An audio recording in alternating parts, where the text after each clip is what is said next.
আজকের যে গল্পটি শুনতে চলেছেন উত্থানপদ বিজলির লেখা। হ্যালো, গাইশাল থেকে বলছি। রাত 2টোয় বিভাসের ঘুম ভেঙে গেল।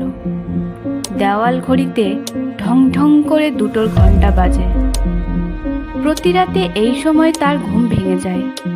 বোধহয় তার বাথরুম যাওয়ার প্রয়োজনেই তার ঘুম ভাঙার কারণ হয়। বিছনা ছেড়ে উঠি উঠি করতে করতেই আরও 2-5 মিনিট কেটে গেল। ঠিক তারপরেই হঠাৎ বেজে উঠল টেলিফোন যন্ত্রটা। এই রাতে কে ফোন করতে পারে? তার সঙ্গে কারই বা এমন জরুরি প্রয়োজন? আশ্চর্য। ভ্রু কঞ্চিত করে বিছনা থেকে নামল বিভাস। রিসিভার তুলে নিল হাতে। বলার জন্য প্রস্তুত রিসিভার হাতে নিতেই মনে হলো রিসিভারের ভেতর থেকে এক ঝলক ঠান্ডা বাতাস বেরিয়ে এলো। কানের চারপাশ ঠান্ডায় হিম। তাজ্জব ব্যাপার, কথার শব্দ ছাড়া এভাবে বাতাস কোথাও সঞ্চালিত হয়েছে নাকি? হ্যালো, কে? বিভাসদা বলছেন? হ্যাঁ, আমি রঞ্জন, গাইশাল থেকে বলছি। গাইশাল? সেটা আবার কোথায়? বলছি সব বলছি। গাইশাল উত্তর দিনাজপুরের কিষানগঞ্জের কাছে। এই মিনিট আগে এই স্টেশনে একটা বড় ট্রেন দুর্ঘটনা হয়েছে।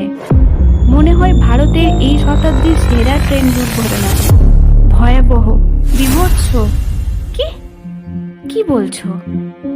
হ্যাঁ, নয়া দিল্লিগামী ব্রহ্মপুত্র মেল আর গুয়াহাটিগামী আওয়াধ আসামের এক্সপ্রেসের একই লাইনে মুখোমুখি সংঘর্ষ। ট্রেনের প্রথম 2টো কামরা আগুন ধরে পুড়ে শেষ।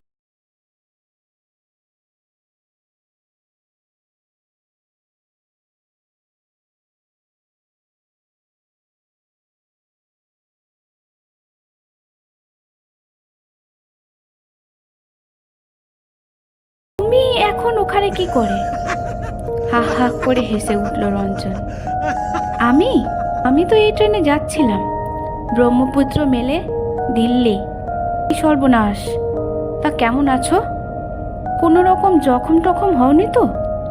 আর থাকা, এই বীভৎস দৃশ্যের ভেতর কেউ ভালো থাকে নাকি? কট করে লাইনটা কেটে গেল। বিভাস রিসিভার কেডেলে রেখে বসে রইল কিছুক্ষণ। রঞ্জন 28 বছরের এক তরুণ। মা বাবা ভাই বোন কেউ নেই।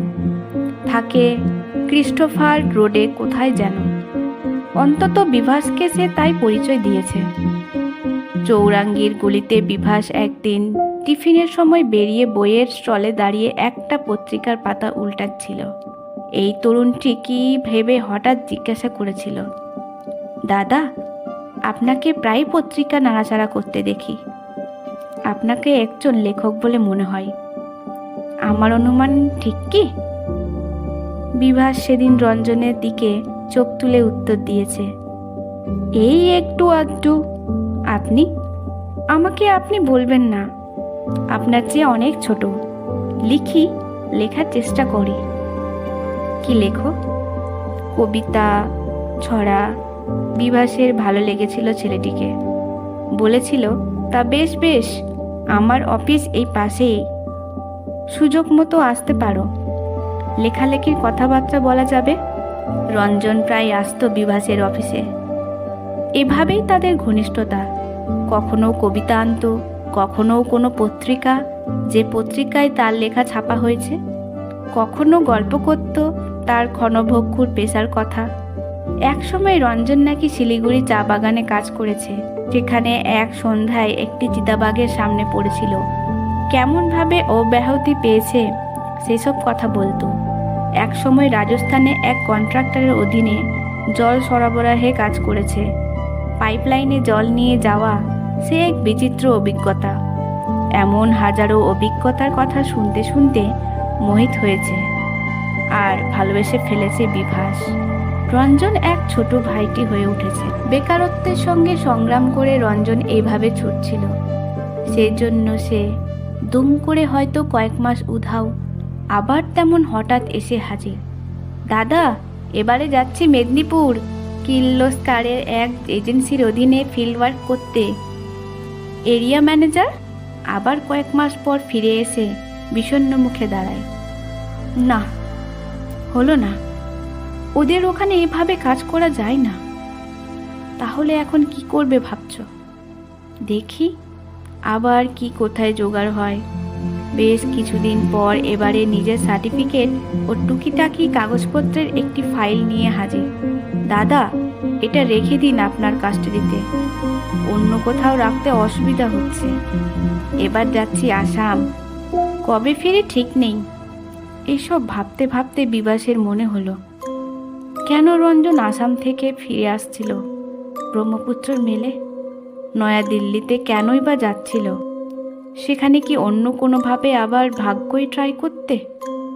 আর এমন ট্রেনে যাচ্ছিল যেটা কিনা পড়ল দুর্ঘটনায়। আজ এই 1999-এর 1 আগস্টের এই ট্রেনটির সে কেনই বা যাত্রী? অনেক কিছু ভাবনা জড়িয়ে যাচ্ছে। ভাবতে ভাবতে আর ঘুম আসে না বিভাসের চোখে। পরের দিন সকালে খবরের কাগজে এই ট্রেন দুর্ঘটনার কোনো সংবাদ ছিল না। কোনো পত্রিকায় শেষ রাত্রের এই সংবাদ ছেপে উঠতে পারেনি। কিন্তু তার পরের দিন এই ভয়াবহ ট্রেন দুর্ঘটনার সংবাদ উত্থাল। অন্ধকারে 2 ট্রেন ধাক্কা, মৃত 300, 2টি ইঞ্জিনই জ্বলে পুড়ে ছাই, আহত 450। এবং তার পরের দিন মৃত্যুর শিকার কত মেলেনি উত্তর, ঢিলেমে উদ্ধার কাজে ও ব্যবস্থা হাসপাতালে। সেদিনই রাত 2টোয় আবার হঠাৎ বেজে উঠল ফোন। বিভাসের ঘুম ভেঙে গেছে, ধরেছে ফোন। হ্যালো, বিভাস বলছি। দাদা, আমি রঞ্জন। বিভাস অতষ্ট হয়ে ওঠে। তা কোত্থেকে বলছো? আবার কোত্থেকে? গাইশাল থেকে। সেই থেকে তো গাইশালে আছি। এখানে চরম অব্যবস্থা দাদা। রেল লাইনের পাশে হেলাফেলার ডাই করা লাশ, ঢেকে রাখার সাদা কাপড় জোটেনি কারো। ও ব্যবস্থা ইসলামপুর আর শিলিগুড়ি হাসপাতালেও। নিয়ে যাওয়া আহতদের যথাযথ চিকিৎসা হচ্ছে না। মৃতদের শনাক্তকরণেও চরম বিশৃঙ্খলা। তা তুমি এতদিন ওখানে কি করছো? চলে এসো কলকাতায়। আর কোনো উত্তর নেই। কট করে লাইন কেটে গেল। Hello hello. না, বিভাস নামিয়ে রাখলো ফোন। সত্যিই পরের দিন খবরের কাগজে এইসব সংবাদে ছয়লাভ। বিভাস যতই পড়ে ততই অবাক হয়। আবার মিলল 280টা দেহ, অশনাক্ত অধিকাংশই। সব জমে পাহাড়। সমস্যা গণদাহের কাঠ নিয়ে। সেদিনই রাত 2টোয় আবার ফোন। বিভাস আগে উঠে বাথরুম থেকে ঘুরে এসে চেয়ারে বসছিল। ফোন বাজতেই তুলল বিভাস। হ্যালো, রঞ্জন বলছো তো? হ্যাঁ, ঠিক ধরেছেন দাদা। আমি জানি তুমি ফোন করবে, তাই আগে থেকে বসে আছি। রাত 2টো ছাড়া ফোন তো করো না। রঞ্জন ওদিক থেকে হা হা করে হাসে। তা ঠিক বলেছেন দাদা। রাত 2টো তো এখন এক স্মরণীয় সময়। কত লোক গেল বলুন তো, কত আশা আকাঙ্ক্ষা স্বপ্ন সাধনা। তা ঠিক। এখন বলো, নিউজ বিফোর নিউজ পেপার। কাল সকালে পেপারে যা পাবো তা আগে থেকে তোমার কাছ থেকে শুনে নিই। উত্তরবঙ্গ মেডিকেল কলেজ হাসপাতালের মর্গে ডাই করে রেখেছে মৃতদেহ। সব সংরক্ষণের প্রয়োজনীয় ব্যবস্থা না থাকায় তীব্র দুর্গন্ধ ছড়িয়ে পড়েছে। এখানে একটা মৃতদেহ আপনাকে শনাক্ত করতে হবে কালকেই। যে কোনোভাবেই চলে আসুন। এরা কাল রাত্রে না হয় পরশু সকালে গণসৎকার করবে। বৈকুণ্ঠপুর ফরেস্ট ডিভিশন থেকে শালকাঠ আনছে। মহানন্দা আর বালাসন নদীর তীরে সাজানো হবে চিতা। একটা গণচিতায় 10-12 জনের সৎকার হবে। এইসব শুনতে শুনতে গা কাটা দিয়ে ওঠে বিভাসের। শুধু থ হয়ে শুনতে থাকে, প্রশ্ন মুখে জোগায় না। হ্যালো দাদা, শুনছেন? একটা ডেড বডি শনাক্ত করার জন্য কাল যেমন করেই হোক আপনি নিউ জলপাইগুড়িতে আসবেন। সঙ্গে আনবেন আপনার কাছে রাখা আমার ফাইলটি। অবশ্যই, এটা আমার শেষ অনুরোধ। বিভাস কথা নামিয়ে বলে। কার ডেড বডি তা তো বললে না। তুমি ওখানে থাকছো কোথায়? এলেই বুঝবেন, সব বুঝবেন, কোনো অসুবিধা হবে না। শুধু একটা নাম্বার মনে রাখবেন, 64। ব্যাস, তাহলেই হবে। 64? 64? হ্যাঁ হ্যাঁ। কট করে লাইন কেটে যায়। কথা মতো বিভাস নিউ জলপাইগুড়িতে স্টেশনে হাজির। লোকে লোকারণ্য, ব্যস্ততা, বাসি মরার গলিত দুর্গন্ধই পরিবেশ। বোট পিন দিয়ে আঠা মূর্তির ছবি, দেহের উপরে স্লেট রাখা, তাতে এক একটি নম্বর। কাছে কর্ত বেরোত রেল কর্মীর হাতে দুর্ঘটনাগ্রস্ত এই ট্রেনের সংরক্ষণ তালিকা। বিভাস দিশেহারা, কি করবে ঠিক বুঝে উঠতে পারছে না। হাতে অ্যাটাচি, তার মধ্যে রয়েছে রঞ্জনের সেই ফাইল। এদিক ওদিক চরকির মতো ঘুরছে। রঞ্জনেরও দেখা নেই। এক মাঝবয়সী ভদ্রলোক বিভাসকে নিরীক্ষণ করছিল।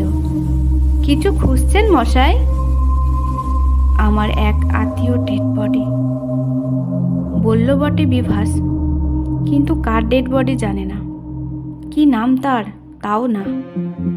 কাকে খুঁজবে, কোথায় খুঁজবে, হঠাৎ মনে পড়ে যায় সেই নাম্বারের কথা, 64 নম্বর। একটাই কেবল তার জানা চাবি। এই চাবি দিয়ে হয়তো বা তার রহস্যের তালা খোলা যাবে। 64 নম্বর। কি বললেন? 64 নম্বর? নম্বর জানা থাকলে তো কোনো অসুবিধা নেই। এই তো ছবি, ওখানে ডেড বডি, এখানেই সংরক্ষণের তালিকা, কিছু অসুবিধা নেই। কিছুক্ষণের মধ্যে সব ঠিক হয়ে গেল। সন্ধান মিলল মৃতদেহের। এ কার দেহ? মাথায় কোকড়া চুল, ভ্রুর নিচে কাটা দাগ, জমাট বাঁধা রক্তের কালশিটে দেহ, গলিত থেতলে যাওয়া ডান হাতের অনামিকায় চকচকে স্টিলের নাম মিনেক আংটি। রঞ্জন, তুমি? প্রমাণের কিছু অসুবিধা হলো না। রঞ্জনের ফাইলে পাওয়া ছবির সঙ্গে পচনরত দেহের যথাসম্ভাব্য সাদৃশ্য। সার্টিফিকেটের নামের সঙ্গে আংটিতে নাম লেখা কিংবা সংরক্ষণের তালিকায় নাম ও বয়স যাচাইয়ের গরমিল নেই। রঞ্জন এখন আর বেওয়ারিশ লাশ নয়। শনাক্তকরণের ফলে এটি রঞ্জনের লাশ, যা তার গণচিতায় পুড়তে হবে না। তাকে বিভাস আলাদাভাবে দায়িত্ব ও তত্ত্বাবধানে সৎকার করতে পারে। মহানন্দার তীরে রঞ্জনকে দাহ করে 3 দিনের দিন বিধ্বস্ত হয়ে ফিরে এলো বিভাস। শরীরে ক্লান্তি, মনের ভেতরে ভয়াবহ অভিজ্ঞতা। রাত্রিতে তাই গাঢ় ঘুম আচ্ছন্ন। সেই রাত্রে ঘুমের ভেতর তার মনে হচ্ছে ক্রিং ক্রিং করে একটানা ফোন বাজছে, বেজেই চলেছে। ঘুম ভেঙে যায়, তড়াক করে উঠে বসে। তার ষষ্ঠেন্দ্রিয় সজাগ হয়ে ওঠে, রঞ্জনের ফোন না হয়ে যায়। দ্রুত নেমে ফোন ধরে বিভাস। ও প্রান্তের স্বর ভেসে আসে, হ্যালো।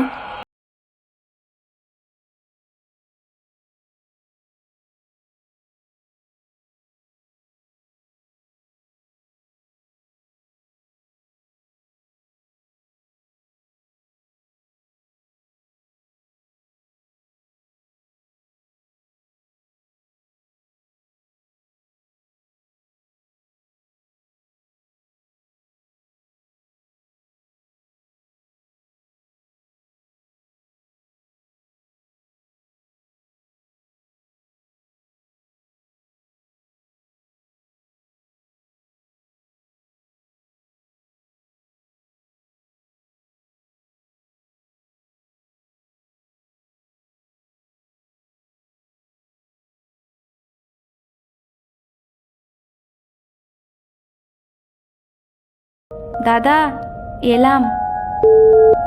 কট করে লাইন কেটে গেল। রাত তখন 2টো।